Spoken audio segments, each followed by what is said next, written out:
Alrighty, so let's get started. Russ, you're the father of the game here. What questions from guys or topics have you grown tired of over the years? Let's get those out of the way. How about that? Oh, how did you get started? Which to me is far. I've been doing this now. I did my first seminar in 92, I believe. So that's 32 years, coming up on 32 years. The question I'm tired of hearing is how did you get started? The more interesting question to me is how have you stayed passionate and innovative doing this after such a length of time?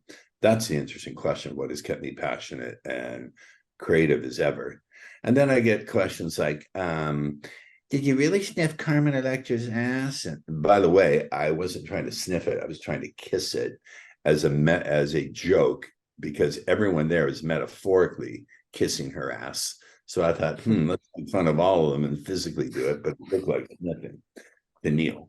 What else am I tired of guys asking me? Did you really do that thing in the game where you made the waitress get all hot and bothered with the sugar packets? The answer is yes, I did. What else? How many women have you slept with? That to me, it's not a relevant number. The really relevant body count number is how many tens of thousands of men have had their lives changed by my work, and how many thousands have been saved from killing themselves.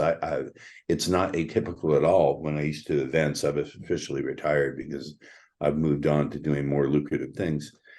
I've had guys come to me and say, look, I was going to drink bleach. I had it there in the nightstand, or I was going to eat a bullet. So that's a very relevant number to me. How many lives have been actually saved? How many children and families are in the world due to my work?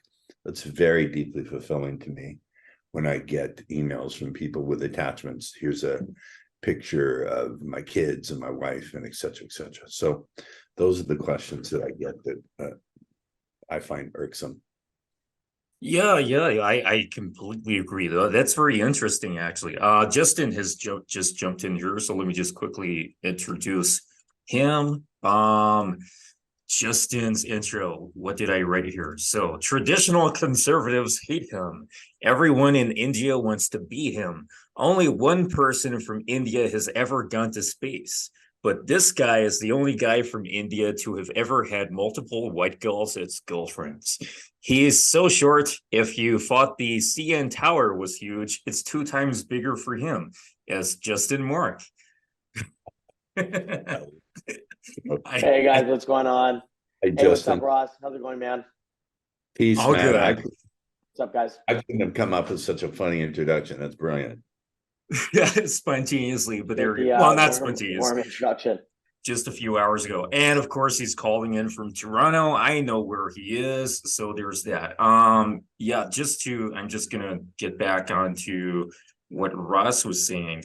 I got some good questions coming up a little bit later about some of those things, but I was looking at something today where it said once a man gets like the whole late count thing, I'm kind of tired of that when people are like, because there's this certain coach who lives in Brazil or a place like that, and he's very flashy, and he has this number which he always boasts about, which gets updated every week. It's like at some point, does it really matter? Like as long as it's beyond a certain number. I was looking at something on a forum today where it said something like beyond 50 or 150 or something like that. It's like you have made it, so there's no point kind of really dragging on these numbers and all of that kind of stuff. But it is really refreshing to actually hear that the real impact is not from oneself. It's from what has been happening to the people who have followed your work. So Can I first add something? time, yeah, Can yeah, I yeah. add something to the answer? Uh, the skill set of being a great seduction artist, you can be someone who bangs a million chicks or whatever, however you define it. That skill set and the skill of teaching and the skill of being a healer are completely separate skills. Just because you're good at it's not unjust.